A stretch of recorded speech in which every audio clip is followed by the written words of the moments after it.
qoshiqda shakar, bir oz qoshiqda tuz solib, venchik yordamida aralashtirib olamiz.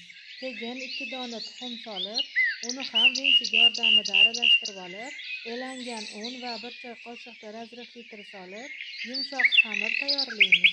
Qo'lga yopishmaydigan yumshoq xamir bo'lguncha un solamiz. Orada 400 ml suv sovuramiz. Un taxminan 1 kilo atrofida solinadi. Agar kamlik qilsa yana ozgina solinishi mumkin. Xamirni tayyorlab, zuvalacha qilib, salofanga o'rab, yarim soatlarga xolodilnikka qo'yib qo'yamiz. Endi somsalarga qiymali nachinkani tayyorlaymiz. Birinchi bo'lib 2 dona kattaroq piyozlarni mayda qilib to'g'rab olamiz. Ketidan bolgar qalampirlarni ham mayda qilib to'g'rab olamiz. Men bitta qizil, bitta ko'k ishlatdim. Bitta kattaroq pomidorni ham mayda qilib to'g'rab olamiz. Xohishimizga ko'ra xohlagan ko'katlardan ishlatsak bo'ladi. Bitta bog' petrushkani ham to'g'rab olamiz. Tabiga ko'ra tuz, zira, kashnik urug'i, guruch solib aralashtirib olamiz. Qiymamiz tayyor. Endi somsalarni tayyorlaymiz. Xamirni xolodilnikdan olib, bo'lakchalarga bo'lib chiqamiz. Bitta kattaroq, bitta kichkinaroq qilib, dumaloq qilib chiqamiz. Men kattasini 80 gram, kichkinasini 12 gram qilib chiqdim. Shunda 22 ta somsalar chiqadi.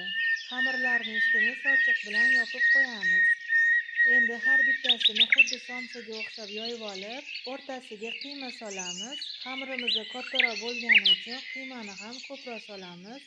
Xuddi somsaga o'xshab dumaloq qilib tugib olib, qo'limiz yordamida bir xil formaga keltirib olamiz.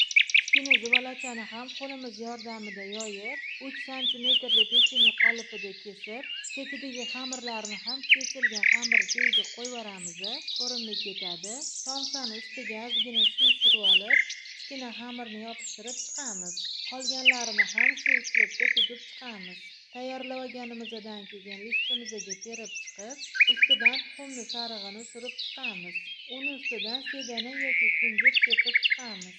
Qizdirilgan duxovkaga 180 gradusda 50 minutga qo'yib pishirib olamiz. Ikkinchi listimizga ham tayyorlab, duxovkaga pishirishga qo'yamiz. Tayyorlagan somsalarimiz tayyor bo'ldi.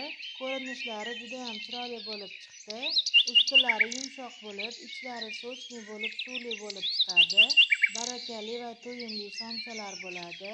Sizlarga ham tavsiya etaman, albatta tayyorlab ko'ring. Juda ham mazali chiqadi.